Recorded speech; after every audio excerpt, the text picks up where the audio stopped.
श्री महाप्रज्ञ गुरवे नमः।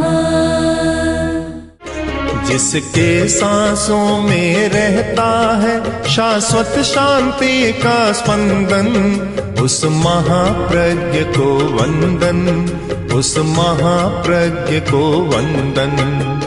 सत्य अहिंसा अनेकांत को अर्पित जिसका तन मन, उस महाप्रज्ञ को वंदन, उस महाप्रज्ञ को वंदन।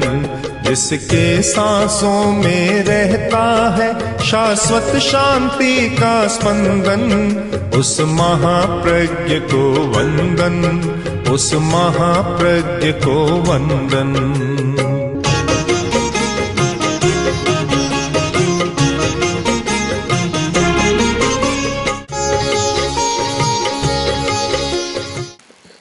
मैं आपको 2500 वर्ष पहले की एक बात बताना चाहता हूँ। सामान्यतया अहिंसा का संबंध जैन धर्म के साथ बहुत जोड़ा जाता है। भगवान महावीर ने अहिंसा के बारे में बहुत ही संदेश दिए थे।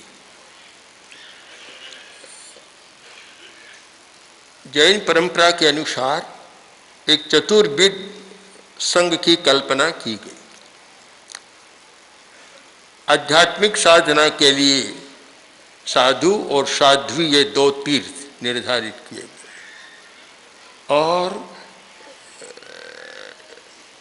रोटी और धर्म दोनों का समन्वय एक गृहस्थ जीवन में, इसलिए 2 वर्ग श्रावक और श्राविका, ये चतुर्विध धर्म संघ, 4 तीर्थ। श्रावक का बड़ा महत्व रहा और आपको पता ही होगा कि भगवान महावीर का प्रमुख श्रावक एक किसान था। कोई व्यापारी नहीं था, कोई क्षत्रिय नहीं था, एक किसान, आनंद नाम का किसान, और 10 श्रावक थे प्रमुख। 10 के 10 में एक कुम्हार था और बहुत सारे किसान थे, और जिनके पास जो गोकुल का है, किसी के पास 10,000 गायें, किसी के पास 40,000 गायों का ब्रज, गौओं का ब्रज। तो कृषि और गाय, इन 2 के बीच में उन श्रावकों की सारी चर्या चलती थी। तो एक सीधा प्रश्न होता है कि जब अहिंसा की बात है, वहाँ ऐसा व्यापार करे जहाँ किसी जीव की हिंसा न हो। जैसे ब्याज है, किसी जीव की हिंसा नहीं होती। आचार्य जिनसेन, दिगंबर परंपरा के महान आचार्य हुए जिनसेन, उन्होंने कहा कि खेती करना तो अल्प हिंसा है, ब्याज लेना महाहिंसा। हम भावों के साथ नहीं जोड़ते हैं, केवल बाहरी स्थिति के साथ जोड़ते हैं। कर्मार्य बतलाए अनेक प्रकार के आर्यों का विवेचन प्रज्ञापना सूत्र में मिलता है। वह कर्मार्य, कर्मार्य के 3 प्रकार बतलाए गए। सावध्य कर्मार्य, अल्प सावध्य कर्मार्य और असावध्य कर्मार्य। सावध्य यानी जहाँ हिंसा होती है, कर्म का बंधन भी होता है। सावध्य, ये जितने बड़े कारखाने आज के हैं, प्राचीन भाषा में 15 कर्माधान, और आज के बड़े कारखाने ये सावध्य कर्मार्य, बहुत हिंसा बढ़ाने वाले हैं। और कृषि वाणिज्य आदि ये अल्प सावध्य कर्मार्य। और जो मुनि साधना करता है, साधना करने वाली साधु सन्यासी तपस्वी है, वे असावध्य कर्मार्य। बहुत स्पष्ट है कि कृषि को अल्प सावध्य में गिनाया गया। एक शस्त्र का निर्माण करता है वह महासावध्य, और जितने भी बड़े बड़े कारखाने हैं वे बहुत हिंसा के हेतु है। कृषि अल्प हिंसा का हेतु है, और वह भी जो थोड़े बहुत जीव मर जाते हैं इस अपेक्षा से। एक वर्गीकरण था, शायद बहुत लोग कम जानते हैं, कि अहिंसा की बात समग्रता से हम समझने का प्रयत्न करें। अहिंसा मूल रूप अहिंसा नहीं है। अहिंसा तो आचार संहिता का एक अंग है। धर्म का मूल स्वरूप है विरति। विरति, विरत होना, यानी एक पदार्थ और एक चेतना अपदार्थ। तो पदार्थ से विरत होना यह धर्म है, और उसके रूप अहिंसा, सत्य, ब्रह्मचर्य आदि आदि। सत्य मतलब वाणी का सत्य, वह परम सत्य नहीं, वाणी का सत्य, अपरिग्रह आदि दोनों बन गए। अब दो प्रकार के लोग होते हैं। स्थानांक सूत्र में उनका बहुत सुंदर विवेचन किया गया है। प्रश्न है कि धर्म किसको प्राप्त होता है? हम धर्म की बात करते हैं, धर्म किसको प्राप्त होता है? तो वहाँ बतलाया गया महारंभा महापरिग्रह। जो महान आरंभ यानी बड़े बड़े हिंसा करने वाले कल कारखाने आदि आदि जो बड़े बड़े हैं, महारंभ है, और महापरिग्रह, उसके द्वारा परिग्रह भी बहुत ज़्यादा प्राप्त होता है।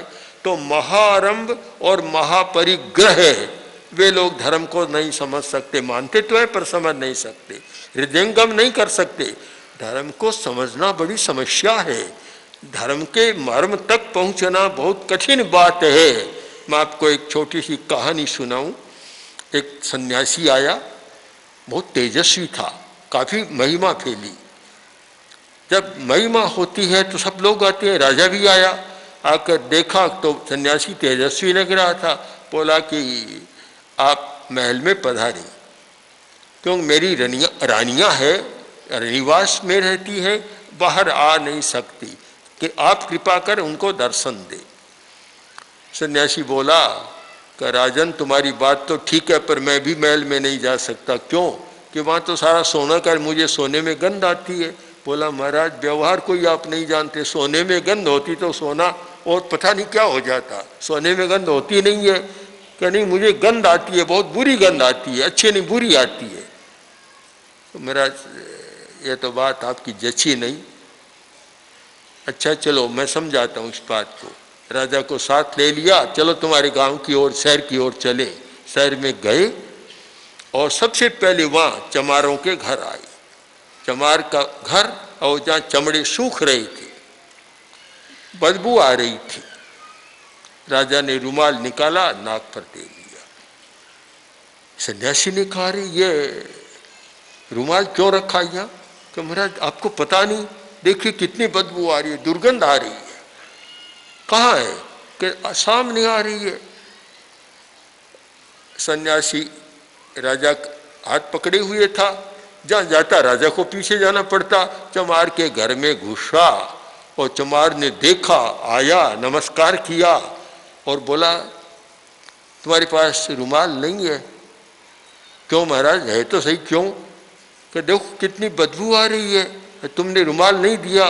कि बदबू है कहाँ? अरे आ रही है। कि नहीं महाराज यहाँ तो कोई बदबू नहीं है। राजा बोला महाराज आप भी लगता है भोले आदमी हो, रोज दिन चमड़े में रहता है, इसको बदबू कैसे आएगी? हम तो नए आते तब आती है। तो सन्यासी बोला तुम समझ गए ना, तुम रोज दिन सोने में रहते हो, उसकी गंध कैसे आएगी? मैं दूर रहता हूँ तो मुझे गंध आती है उसकी।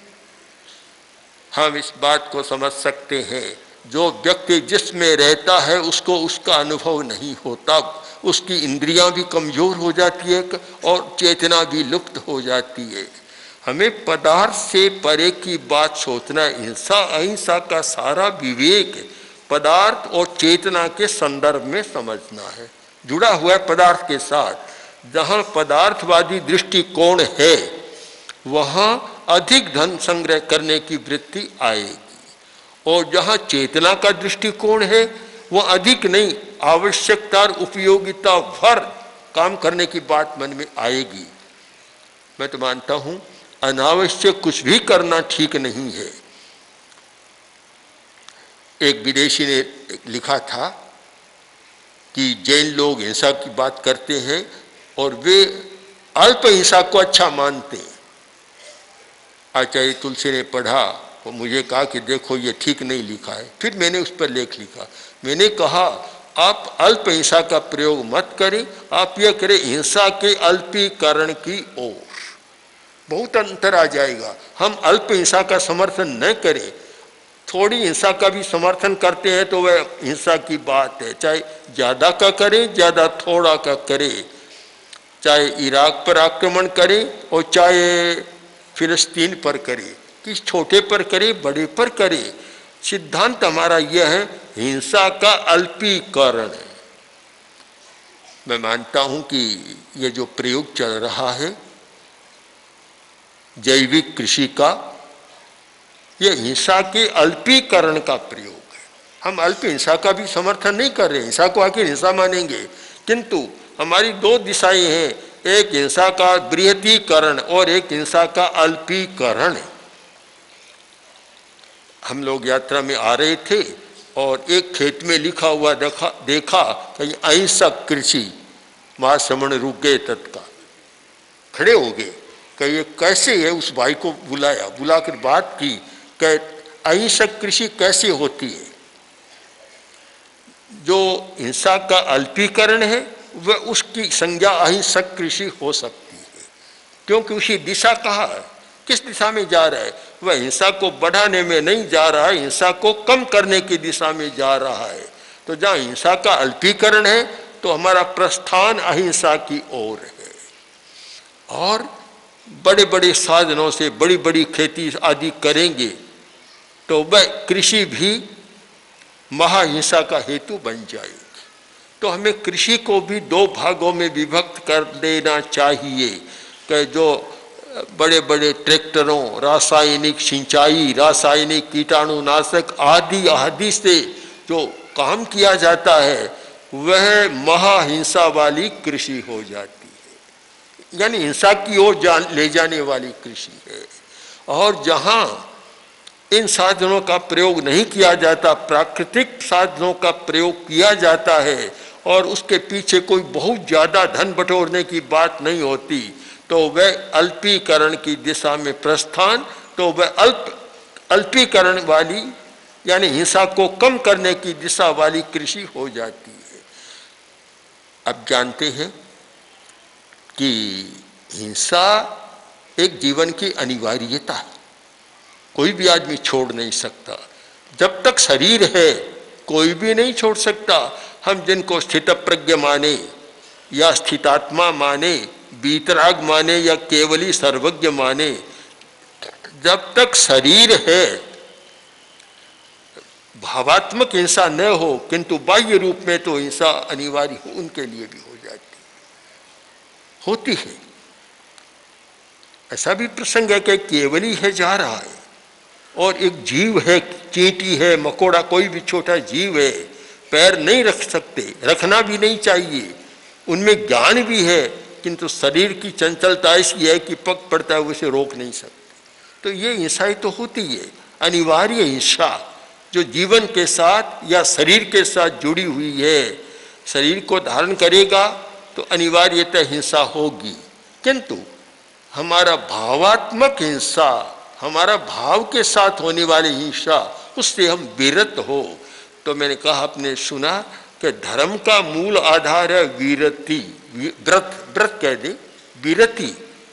महावीर ने जो आचार संहिता दी और जब आनंद पहली बार आया, वो आनंद को संबोध कर महावीर ने एक व्रतों की संहिता दी, तो उसको आप पढ़ें।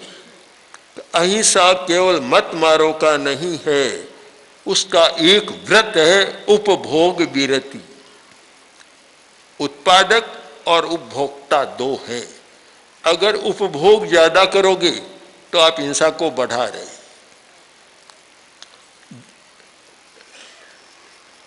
कुछ लोग आए हमारे पास, आए नहीं, हमारी गोष्ठी हुई थी दिल्ली में, बहुत पुरानी बात है। उसमें लगभग दिल्ली विश्वविद्यालय के वाइस चांसलर, प्रोफेसर, ऐसे बड़े 200-250 प्रबुद्ध लोग थे। तो चर्चा चलते चलते एक प्रोफेसर ने कहा कि महावीर ने तो कहा अपरिग्रह, और जैन लोग सबसे ज्यादा परिग्रही है, ये तो बड़ा विरोधाभास है।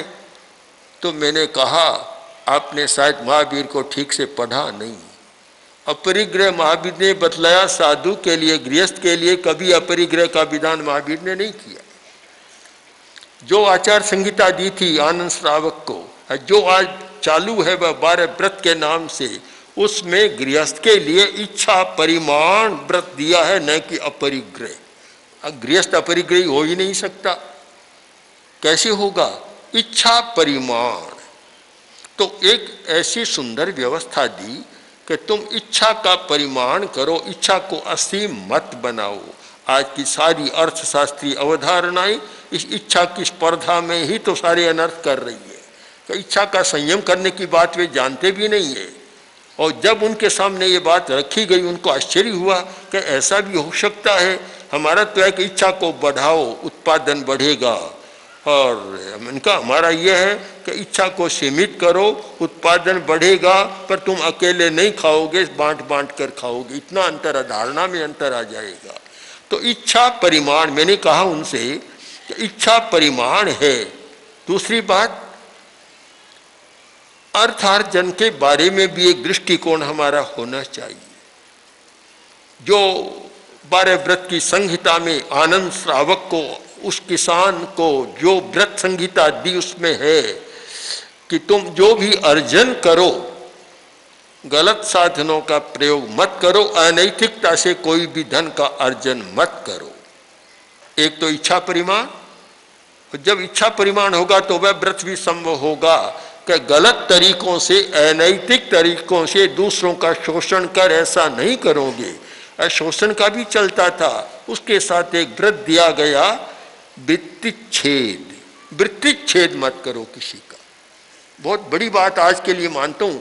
वृत्तिच्छेद यानी जो आजीविका है, माने तुम किसान हो, तुम्हारे कर्मचारी या मजदूर जो काम करते हैं, उनकी वृत्ति का छेद मत करो कि जिनको पूरा खाने को ही न मिले। ऐसा नहीं, वह शोषण हो जाएगा।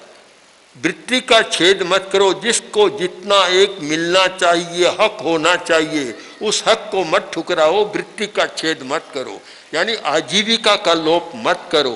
कह दिया तुम्हें इतना वेतन महीने का देंगे, जब महीना आया तो आधा वेतन तो अपने किसी काम से काट लिया, आधा किसी से काट लिया, बेचारे के पास चौथाई भी मुश्किल से पहुंचता है। ये सारा वृत्ति छेद जो होता है, ये मत करो। तो अर्जन में शुद्धि, वृत्ति छेद मत करो। और तीसरी बात, उपभोग का संयम करो। उपभोग का संयम, आपको आश्चर्य होगा कि आनंद जो किसान, उस समय का इतना बड़ा किसान था, और जिसकी संपत्ति का ब्यौरा है, अगर उसकी संपत्ति को आज के मूल्यों से गिना जाए तो खरबपति आदमी होगा आज के मूल्यों के हिसाब से। इतना बड़ा, किंतु संकल्प था कि एक अंगोछे से ज्यादा नहीं रखूंगा, मैं काम अपने काम में नहीं लूंगा।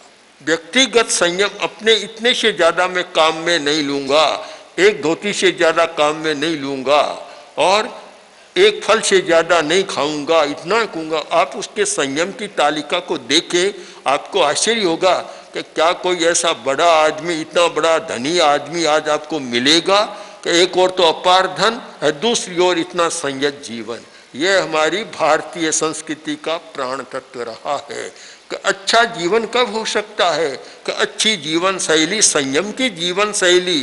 तब तो हम ये कहते हैं, आज केवल ये शोषण आदि ऐसे शब्दों में जनता को उलझा दिया कि करते भी जा रहे हैं, सिद्धांत भी बताते जा रहे हैं, और जो सिद्धांत बताने वाले बड़े बड़े लोग हैं, वे अपने चप्पलों में, जूतों में हीरे भी जड़ते जा रहे हैं। कितना एक असंगत कार्य है। लोग कहते हैं कि साम्यवाद नहीं चला। क्यों नहीं चला? मैं समझता हूँ सबसे बड़ा कारण यह था कि चलाने वाला साम्यवादी नहीं रहा, इसलिए साम्यवाद समाप्त हो गया। अगर चलाने वाले साम्यवादी होते तो साम्यवाद इतना धराशायी नहीं होता। चलाने वाले तो अमीर बन गए, जनता को साम्यवाद की लकीरों में चलाना चाहते हैं। कैसे चलेगा? इतने आराम तलब हो जाते हैं।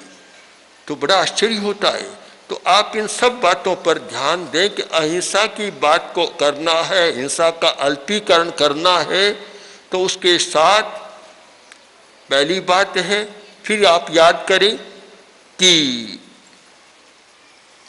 हम जो भी काम करेंगे उसके साथ साधन शुद्धि का ध्यान रहेगा, इच्छा का संयम होगा, साधन शुद्धि का ध्यान होगा।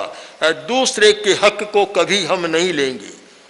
जो मजदूर का हक है मालिक कभी नहीं लेगा उसको, बस उसका हक है कि उसकी आजीविका चल सके, यानी जितने से उसका जीवन अच्छा चल सके उसको वह मालिक नहीं लेगा, वृत्ति छेद नहीं करेगा और अपना स्वयं के उपभोग का संयम करेगा। आज हिंदुस्तान में 1 अरब आदमियों की संख्या में 20-25 करोड़ लोग तो ऐसे हैं जिनके पास सब कुछ है, जो चाहे सो कर सकते हैं, और 20-30 करोड़ लोग ऐसे हैं कि जिनको सामान्यतः अपना अच्छा जीवन चला सकते हैं। सब कुछ तो नहीं कर सकते, बस अच्छा जीवन चला सकते हैं। शेष 50 करोड़ 40 करोड़ लोग ऐसे हैं जिनको हमेशा सुबह शाम के भोजन की चिंता और शाम को सुबह के नाश्ते की चिंता बनी रहती है। ये तनाव बना रहता है। भला जहाँ यह रोटी का तनाव बना रहे, पानी रोटी का तनाव बना रहे, हम क्या कल्पना करें कि उस देश के नागरिक कोई बड़ा विकास कर सकेंगे? न आध्यात्मिक दिशा में सोच सकते, न कोई तात्विक दिशा में सोच सकते, न जीवन की समग्रता के बारे में सोच सकते। उनकी सोच तो जैसे एक जो बकरा है, सुबह से शुरू करो शाम तक करो तो चरता ही चला जाएगा, कभी रुकेगा नहीं। कितना श्रम करना पड़ता है रोटी के लिए। तो ये जहाँ व्यवस्था होती है कि जहाँ रोटी की चिंता बनी रहती है, वहाँ क्या है। एक राजस्थान के IAS ऑफिसर एक बात सुनाई उन्होंने कि मैं बिहार गया था, तो बिहार के स्कूल में लोग मुझे ले गए। वहाँ देखा एक लड़का उदास सा लग रहा था। मैंने उस लड़के से पूछा कि भैया आज तुम उदास क्यों हो? तो लड़का बोला आज मेरा 12 नहीं। 12 नहीं, समझे नहीं 12 क्या होता है? क्या 12 होता है? पूछा 12 कि हम 2 भाई हैं, तो एक दिन तो मेरा भाई नाश्ता करके आता है, मुझे नाश्ता नहीं मिलता, मैं भूखा हूँ अभी तक, और एक दिन मैं करके आता हूँ, वह भूखा रहता। तो आज मेरा 12 नहीं है, 12 नहीं है मतलब, इसलिए मैं भूखा हूँ, इसलिए उदास है। आप देखिए जिस राष्ट्र की यह स्थिति हो वहाँ कैसे विकास हो सकता है। विकास की बहुत बड़ी बातें हैं, इसलिए हमें समग्रता से विचार कर और एक निष्कर्ष निकालना है। और मैं मानता हूँ इस दिशा में जो प्रयत्न हो रही हैं, उन सब प्रयत्नों को एक समष्टि बनाकर और सामग्री बनाकर हम कोई ऐसी कल्पना कर सके जिससे जनता तक वह बात पहुँचे। वो जनता केवल सुख सुविधावाद में नहीं, सुविधावाद बड़ा खतरनाक है, बहुत खतरनाक है, और इस सुविधावाद ने ही बहुउद्देशीय बड़ी कंपनियों को आमंत्रण दिया है। लोग कहते हैं बड़ी बड़ी, अरे तुम सुविधावादी हो इसीलिए तो है। आज तुम कठोर जीवन जीना सीखो, कल ही बिस्तर बन जाएगा। किस आधार पर रहेगी? इन सारी स्थिति को देखकर आचार्य तुलसी ने कहा था, खबरदार जो सुविधावाद पनप पाया। सावधान किया था कि सुविधावाद पनपेगा तो फिर सब कंपनियों को भी निमंत्रण देना पड़ेगा और हिंसा को भी निमंत्रण देना पड़ेगा। तो इसलिए हम कठोर जीवन जीना सीखे, संयम का जीवन जीना सीखे, सीमाकरण का जीवन जीना सीखे और परिमाण का जीवन जीना सीखे, हमारी जीवन शैली हो। तो मैं विश्वास करता हूँ कि हिंसा के अल्पीकरण की दिशा में हमारा प्रस्थान हो सकता है। और फिर जो ये प्रयत्न चल रहे हैं, इन प्रयत्नों की बहुत सार्थकता को आदमी समझ सकता है। मैं विश्वास करूँ कि ये हमारे प्रयत्न निरंतर चलते रहे और ज़्यादा से ज़्यादा जनता तक ये बात पहुँचती रहे, तो सचमुच कुछ वर्षों में स्थिति ये बन सकती है अपने आप स्थिति का निर्माण हो सकता है। कल हमारी मुनि जी ने कहा ये बड़े बड़े कारखानों का क्या होगा। मैंने कहा छोटे कारखाने जिस दिन चुनौती देंगे बड़े कारखाने अपने आप समाप्त हो जाएंगे। ये चुनौती देने की बात आ जाए और वह हिंसा के अल्पीकरण का द्वारा दी जा सकती है। इस दिशा में हमारा चिंतन आगे बढ़ना चाहिए। ओम ओम श्री महाप्रज्ञ गुरवे नमः। ओम श्री महाप्रज्ञ गुरवे नमः। ओम श्री महाप्रज्ञ गुरवे नमः। ओम श्री महाप्रज्ञ गुरवे